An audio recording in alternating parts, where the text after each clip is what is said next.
Welcome to this tutorial on Kotlin Contracts. Contracts are a powerful experimental feature that allows developers to provide compiler hints for smarter type inference and better code analysis. In this video, you'll learn how to use the Contracts API to enable advanced smart casts in your Kotlin applications. Kotlin Contracts are an experimental API that lets you communicate with the compiler about how your functions behave. They help the compiler understand the relationship between a function's inputs and outputs. By using contracts, you can enable smarter type inference, improve null-safety analysis, and unlock advanced smart casting capabilities that wouldn't be possible otherwise. Think of contracts as a way to teach the compiler additional rules about your code. To use contracts in your Kotlin code, you first need to import the contracts package from the Kotlin standard library. Since contracts are still experimental, you must annotate your function with the opt-in annotation for experimental contracts. Inside your function, you call the contract function at the very beginning of the function body. This contract block is where you define the compiler hints.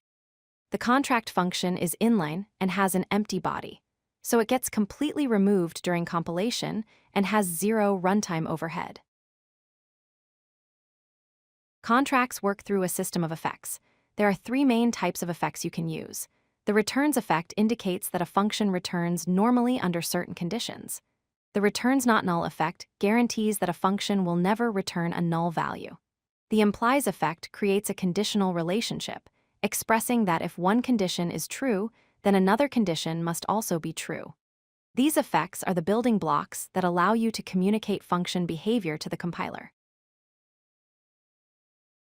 Let's look at a practical example of the returns effect. Here we have a require function that checks a Boolean condition. The contract states that if the function returns normally, then the condition must be true. This is expressed using returns implies condition. If the condition is false, the function throws an illegal argument exception and never returns. By using this contract, the compiler knows that any code after calling this function can safely assume the condition is true. Here's another example showing how contracts enable smart casts. The isNotNull function checks if a value is not null. The contract uses the returns effect with a parameter. It states that if the function returns true, then the value parameter is guaranteed to be not null. This is expressed as returns true implies value is not equal to null. With this contract in place, the compiler can automatically smart cast the value after the check, eliminating the need for additional null-safety operations. Now let's see how to use the contract we just defined.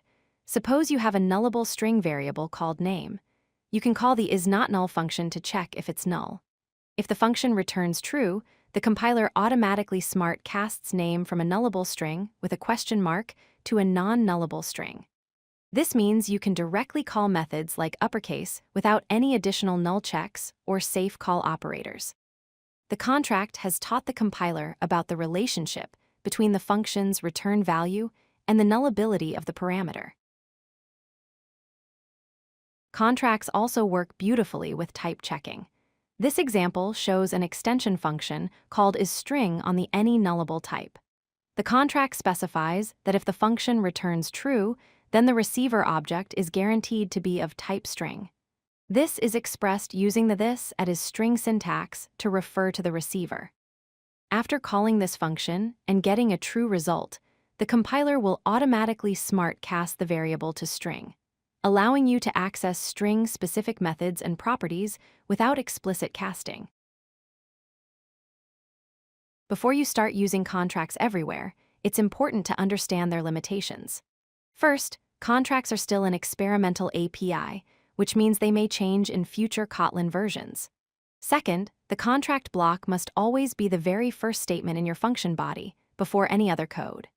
Third, contracts can only be defined in top-level functions and class member functions, not in local functions or Lambda expressions.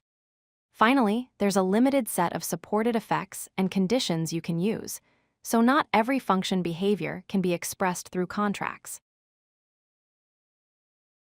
Congratulations! You've learned how to use Kotlin contracts to provide compiler hints and enable powerful smart casts in your code. By understanding contract effects like returnsNotNull, and implies, you can write more expressive validation functions and helper methods. Remember that contracts help the compiler understand your code better, leading to improved type safety and fewer runtime errors. Start experimenting with contracts in your own projects to unlock their full potential. Thanks for watching. If you like this video, hit that like button and don't forget to subscribe. Visit codelucky.com for more such useful content.